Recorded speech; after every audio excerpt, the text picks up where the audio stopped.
Wilds, I'm just going to get this out of my system. Love Hurts. Hurts so good. All fun and games till someone get hurt. Okay, I'm done. Okay. Hurts came off the bench Sunday in Green Bay. He outplayed Carson Wentz. Now he'll take over the offense full time. Here's Doug Peterson on what went into his decision. I have come to a decision, and I'm going to go with Jalen Hurts this week against New Orleans. I looked at the whole thing and decided that for this week and to look for that spark again, to try to get the team over the hump, to try to get everybody playing better, right? And obviously the quarterback position is included there. So that's really the decision that I came to, moving forward this week. All right, former Eagle Brian Westbrook joining us now. Brian, good morning. Look, we've been talking about this all week. Doug Peterson finally making the decision to go with Jalen Hurts. What do you make of it?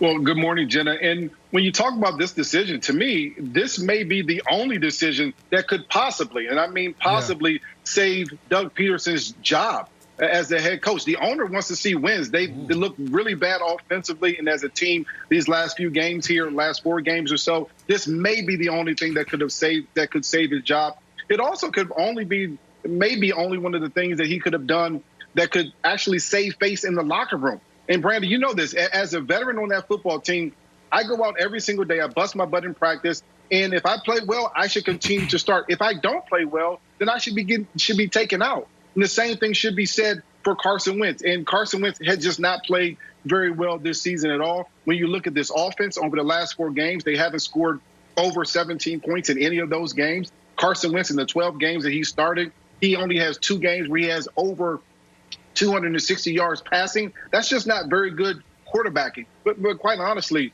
the numbers don't necessarily tell the entire story. Carson Wentz, he has looked confused at times when looking at defenses, not understanding where to get the ball to. He's held the ball way too long. And then when he's had guys open, he's been hesitant to pull the trigger. So as I watch Carson in this offense, they look bad. And part of that is Doug Peterson.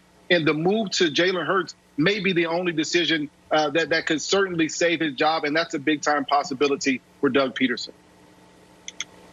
Yeah, B, you're right there. I think this is a good decision, and it might be a week too late. Jalen Hurts is a baller. Last year, he had 52 touchdowns, and he was second in the Heisman race to Joe Burrow. This kid can absolutely play, and I truly believe we haven't seen the best of him. Obviously, he's still young. He hasn't hit his prime, but I don't think we know who this kid is. Nick, you talked about it earlier, his time in Alabama and then in Oklahoma. This kid is something special.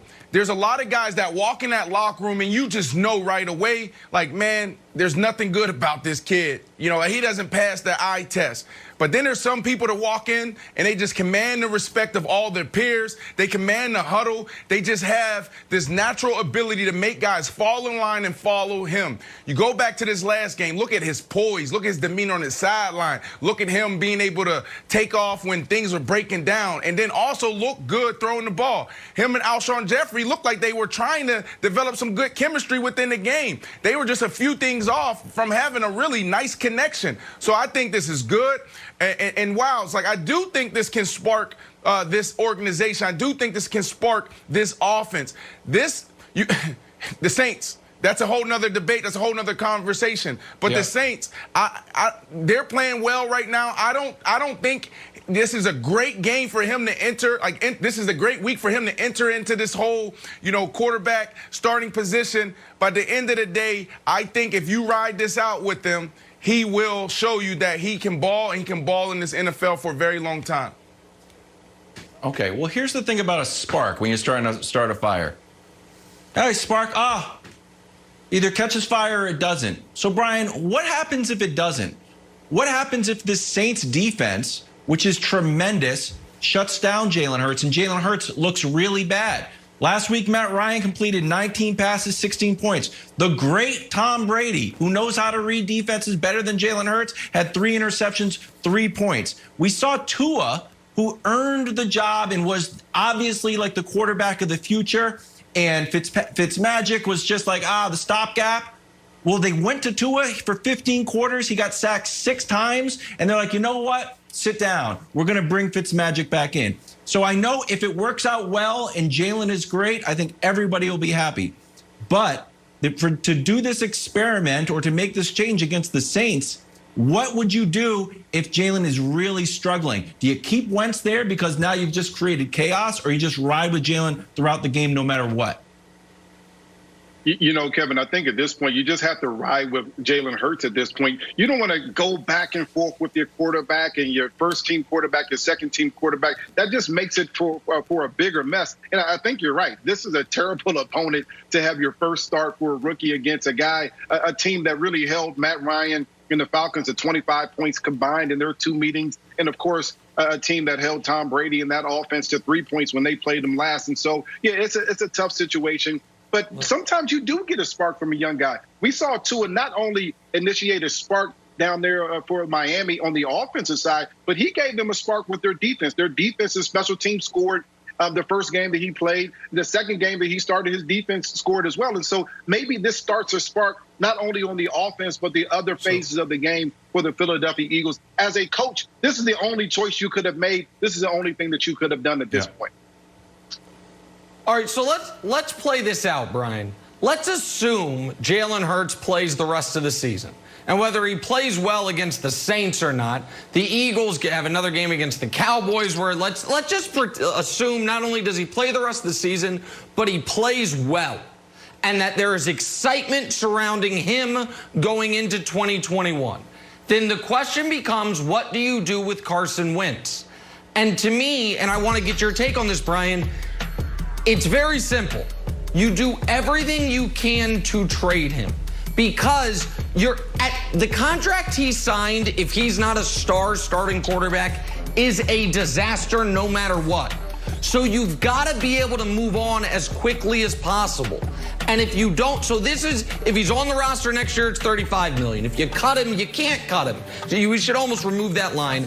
If you trade him, it's $34 million against the cap, but then it's over. Then you have a clean figure going into 2022.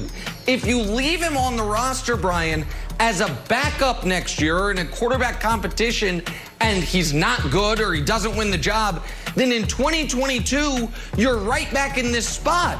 And the cap hit now, if you trade him, would be $25 million. But would anyone trade for his contract if he hasn't played in over a year? You cut him, it's disastrous. So to me, like, it's a very obvious move. If Jalen Hurts plays well, Brian, you take your medicine, you take the 1-year cap hit of $34 million by trading him, which, by the way, is still cheaper than having him on the roster, and you move on with a clean cap in 2022. Yeah, Nick, I just completely disagree with you here because, why would you want to trade this guy? $33.8 million is one of the biggest cap hits for a player that is not going to be on your football team in the history of the NFL. No team wants to actually do that. And I want to give you some stats, and I think this will kind of show the message a little bit more. And this came from Andrew Brandt, one of my good buddies here. This is what the Eagles have committed to Carson Wentz. In 2016, they committed a first-round pick and a fourth-round pick. 2017, a first-round pick and a second-round pick. In 2016, that's just the picks that they've committed for Carson Wentz. 2016, they gave him $27 million and $17 million at the signing. 2019, just this past a year ago, they gave him $128 million. Full guarantees in 2020, full guarantees in 2021, a partial guarantee in 2022. So Carson Wentz combined earnings to date is $80 million. He hasn't won one playoff game at that point. They also traded Sam Bradford and let go the Super Bowl winning Nick Foles in free agency. They have the most commitment and to Carson Wentz than any other team. Any other team, absolutely, a parking spot too. Any other team to any player in the NFL. So they have to have Carson Wentz on this team next year. The other thing is this, and here's an idea that I'm just throwing out there as a resolution. Jalen Hurts plays well these next 4 games, and at some point you say, because we have to go back to Carson Wentz next year because of those big commitments that I just laid out, that you say, you know what? Maybe there's a market. Maybe there's a market not for Carson Wentz, but maybe there's a market for Jalen Hurts. That's what because Brandon you're right. said. You can't have both on the team next year when you look at it. So maybe that's a way to get out of this whole big deal. Well, and Brandon alluded to that. Brandon alluded to that earlier, and Brian, I know you have properties all over the country, so I assume you have some type of house on Broad Street. I'm very curious what the fans in Philadelphia would feel like if Jalen Hurts goes 3-1 and plays well, and they're like, guess what?